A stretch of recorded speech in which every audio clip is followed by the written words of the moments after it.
வணக்கம். 50 ஆண்டுகால திராவிட அரசியல நடிகர் விஜயின் டிவிக்கே எப்படி சுக்குநூறா உடைச்சாருன்னு இப்ப பார்க்கலாம்.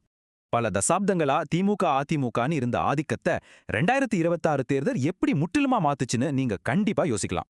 ஆச்சரியப்படும் விதமா முதல் தேர்தல்லையே 108 இடங்களை அள்ளி டிவிக்கே தனிப்பெரும் கட்சியா விஸ்வரூபம் எடுத்திருக்கு. ஆனா பெரும்பான்மைக்கு தேவையான மேஜிக் நம்பர் 118. அதனால தமிழ்நாகம் இப்போ ஒரு எதிர்பாராத தொங்கு சட்டசபையை எதிர்கொள்ளுது. இது ஒரு மிகப்பெரிய உளவியல் மாற்றம்.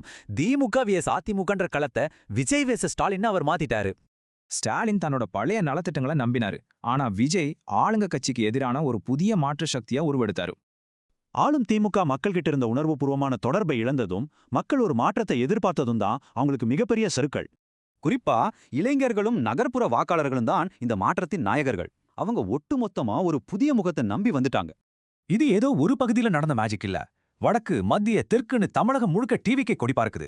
2024 ஆரம்பிக்கப்பட்ட கட்சி வெறும் 2 வருஷத்துல 108 இடங்களை ஜெயிச்சது உண்மையிலே ஒரு அசுர வளர்ச்சி தான். இது எப்படி சாத்தியமாச்சு? தன்னோட சினிமா ரசிகர்களை ரொம்பவே கட்டுப்பாடான ஒரு அரசியல் படையா விஜய் செதுக்கியிருக்காரு. இந்த திட்டமிடல் மூலமா அறிமுக தேர்தலிலேயே 34.9% வாக்குகளை வாங்கி டிவிக்கே ஒரு மாபெரும் சரித்திரம் படைச்சிருக்கு. இது எவ்வளவு பெரிய விஷயம்னா 1977ல எம்ஜிஆர் வாங்கிய 30% வாக்குச்சாதனையே இது சுக்குநூறா உடைச்சிருக்கு. சரி, இப்ப அடுத்து என்ன? 2006க்கு அப்புறம் முதல் முறையா தொங்கு சட்டசபை அமைஞ்சிருக்கிறதால கூட்டணி பேச்சுவார்த்தைகள் ரொம்பவே சூடு பிடிச்சிருக்கு. ஆட்சியை பிடிக்க தேவையான அந்த 10 இடங்களுக்கு காங்கிரஸ், பாமக அல்லது விசிக போன்ற கட்சிகளோட டிவிக்கே கூட்டணி வைக்கலாம். டிவிக்கு ஒரு நிலையான ஆட்சியை அமைக்குமா இல்ல திராவிட அரசியல் மீண்டும் விஸ்வரூபம் எடுக்குமா? நீங்க என்ன நினைக்கிறீங்க?